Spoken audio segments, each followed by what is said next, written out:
গোপুর আগে গোবর একটু মিষ্টি খেয়েছিস কই খাওয়া দেখি খালো তো ভালো করে খা মামা বাড়ি এসেছি গোবর প্যাম্পাস পরে এই তুই মিষ্টি খাচ্ছিস দেখো দাঁড়া ছবি তুলি এ গোবর প্যাম্পাস পরেছিস গোবর মিষ্টিটা সাদা গোপু সাদা গোপুর মিষ্টি সাদা গোবর মুখটা এমন লাগে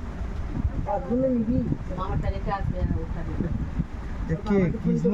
খুলে যাচ্ছে কেন রে কি করে পেয়ে দিছি আমার নখ বড় বড় বাঁধতে পারছি না ভালো ভালো খামছে না এনে ভালো করে নাও এই বাবা ভেঙে দিয়েছে চা মিষ্টি থালাটা দিয়ে দে মাংস আইনে ভিডিও করতেছে মাংস ও নাতি কি বলতে রে বলে মাংস হয়নি ভিডিও করতে দিকে বলে মাংস হয়নি ভালো করতো কে বলতে এম তোল রাকেশ আমার হাতে সোজা কর হাত ফটো তুলবো তারপর দাদা অবস্থা খারাপ হয়ে গেছে যা ছিল তার সব ফ্রিজে রেখে খা রাত্রে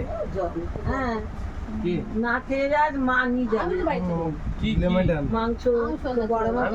বল তুই কোনটা খাবি তোর ডালে ঢেলে ফিরে দি হ্যাঁ আমি তো 1 কেজি মাংস খাই এখন হ্যাঁ আমার নিয়ে এনে দেবে খাবি বাহ টাইগার আমার গোপর খাবো তো এবার ভালো লাগে না মাংস এই আমার দে আমি খাবো তো ও দুজনে মিলে কি করছে এই নমো করি নমো এটা দে পা দে ক্যাডবেরিটা কার গোপু দে পা দে পয়সা দিতে হবে বাবার বল আমার জন্য পয়সা দিতে হবে মাংস নিয়ে আয় খাবো এই প্যান না পারে দিদি ওখানে বড় প্যান এটা হাতে ফটো স্ট্যাটাস দাও তো আমি লম্বা লম্বা